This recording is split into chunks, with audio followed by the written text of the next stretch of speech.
What is up, guys? My name is Brian Bolton and welcome back to this week's video. Now before I get started, I'd just like to recommend a book to you guys, Thinking Fast and Slow by Daniel Kahneman. This is an amazing book.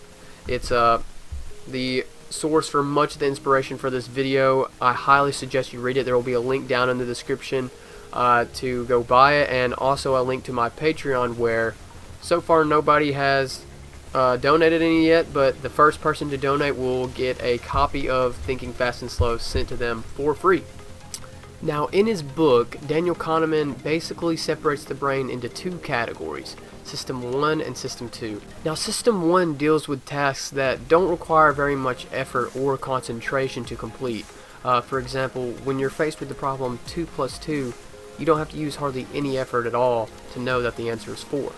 System 2, on the other hand, deals with activities that require more effort and more thinking to complete. For example, with the problem 17 times 24, you don't know that answer immediately. It doesn't pop to your head. You have to think about it, unlike System 1, where in 2 plus 2, you know the answer is 4 immediately.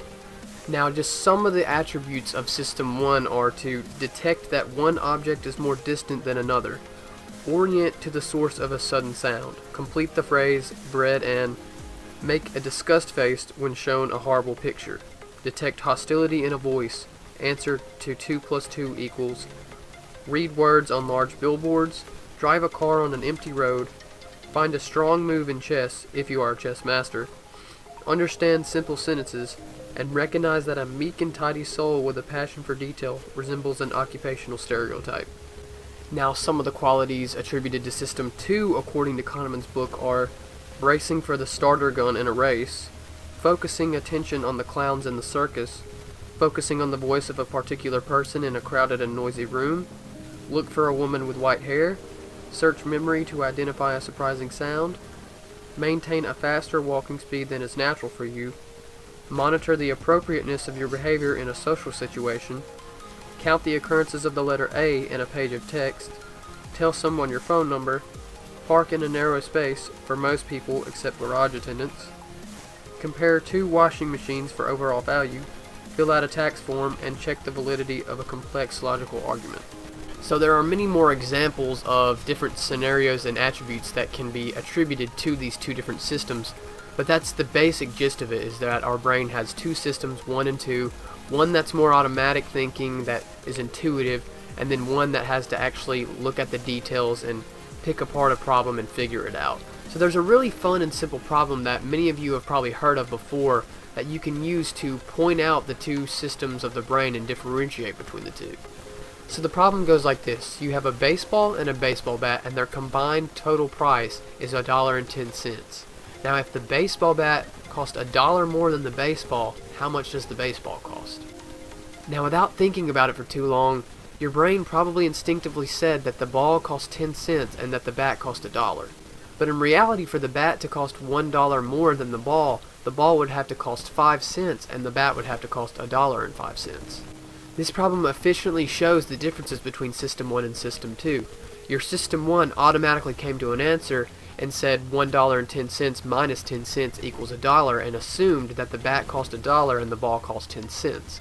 But when you sit there and think about it with the System 2 part of your brain, you realize that the bat would have to cost $1.05 minus 5 cents the price of the ball in order to be $1 more than the ball. Now that we've established a basic understanding of the two systems of the brain, we can begin to discuss in depth more interesting topics such as our brain's tendency to regress towards the mean. Now, for those of you who don't know, regression to the mean basically means that if a variable is extreme on its first measurement, then it will be closer to average on its second measurement and vice versa, meaning that if it's extreme on its second measurement, it will probably have been more closer to average on its first measurement. Now, this regression to the mean comes into play a lot during sporting events, especially when teams are in a series where one team is beating another, let's say 3-1.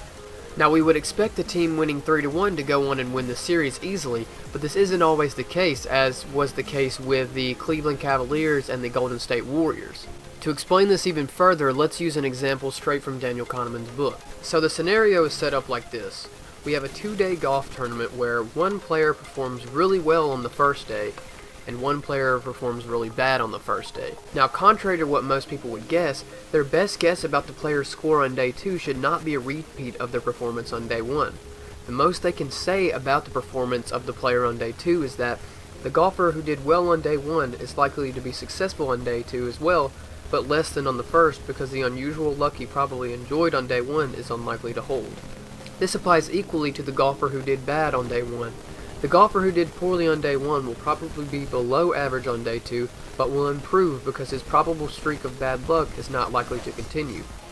It also says in Kahneman's book that you would expect the difference between the performance of the two players to shrink on day 2, but your best guess is still that player 1 will win the tournament. Now we move on to our brain's tendency to avoid risks. When faced between the options between an assured positive choice and a gamble between a negative and a more positive choice, our brain will usually choose the assured positive choice over the gamble. This is called risk-aversion and can be best described through a problem from Daniel Kahneman's book. In problem 1, which do you choose? Get $900 for sure, or a 90% chance to get $1,000. In problem 2, which do you choose? Lose $900 for sure, or a 90% chance to lose $1,000. In problem 1, you were most likely risk-averse because of that 10% chance to not win anything at all. In problem 2, there was still a 10% chance to not win anything at all, but you were probably risk-seeking in that problem because you didn't want to for sure lose $900. Now, similar to the two systems of the brain, Daniel Kahneman also hypothesized that our brain was divided into two selves, the experiencing self and the remembering self. Now, the experiencing self deals with the analyzations and conclusions that our brain makes during a present moment. Our remembering self, on the other hand, deals with the conclusions our brain makes when thinking of the memory of that experience. And what's interesting to note is that the conclusions that our brain makes of these two different experiences aren't always the same. This is best demonstrated through an experiment Kahneman designed called the cold hand situation.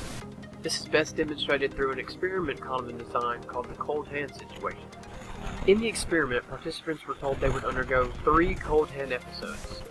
In the first episode, participants were told to put their hand in a bucket of cold water for 60 seconds. In the second episode, participants were again told to put their hand in a bucket of cold water, but this time for 90 seconds. The first 60 seconds of the second episode were just as cold as the 60 seconds from the first episode. But during the last 30 seconds of the second episode, the temperature was increased by 1 degree, just enough so that they could feel the temperature increase with their hand. For the third episode, however, participants were given a choice between enduring the first episode again or the second episode. And what will be interesting to find out is that most participants chose to undergo a repeat of the second episode. This is because during the last 30 seconds of the second episode, the temperature was increased by 1 degree, reducing the pain. So when participants went back to choose between the two episodes, they chose episode 2 because they remembered it being less painful. But in reality, this isn't the best case because during both episodes they're having to experience at least 60 seconds of cold water pain. However, the first episode ends after this first 60 seconds, while the second episode keeps going for another 30 seconds, just at 1 degree slightly hotter. So the participants who chose System 2 again chose to undergo 30 seconds more of unneeded extra pain, not because they were masochists, but just because they made a simple mistake. Their remembering self had told them that Episode 2 was the less averse option because that was the last thing they remembered was it being a little less painful. Now for the last part of the video, I'm going to be discussing just how easy it is for our brains to be subconsciously controlled. This isn't from Daniel Kahneman's book, but I still think it's pretty interesting and that I should put it in the video. Now if you've ever wondered why a lot of fast food restaurants are colored in the same colors, there's a subconscious psychological explanation for this. A lot of restaurants like McDonald's, Burger King, Hardee's, Wendy's, and Sonic all use pretty much the same colors, which are red and yellow. The reasoning behind this is because those colors are the easiest for your brain to spot automatically without thinking of it. For example, if you're driving down the road and you pass by a parking lot full of cars and one of them is yellow, most of the time, without even thinking about it, your brain will look over and look at that yellow car first before any of the other cars because it's drawn to that color yellow. And just like restaurants, supermarkets and grocery stores employ psychological tricks as well. Now what I've personally noticed that a lot of supermarkets like Walmart do is they'll put their most expensive items at eye level and put all the cheaper items down below so that you'll see the more expensive items more easily and end up buying them and spending more money. So I hope you learned something from this video about how your brain works. There's certainly more examples other than just supermarkets and fast food restaurants of where your brain gets psychologically tricked. But unfortunately this video is getting kind of long and I'm going to have to end it here. But please make sure if you like this video to leave a comment down below and check out the description where you can become a patron and get a copy for free of Thinking Fast and Slow by Daniel Kahneman. Please leave a like if you haven't already because this video took a lot to make. And please subscribe if you haven't already, and I'll see you guys next time.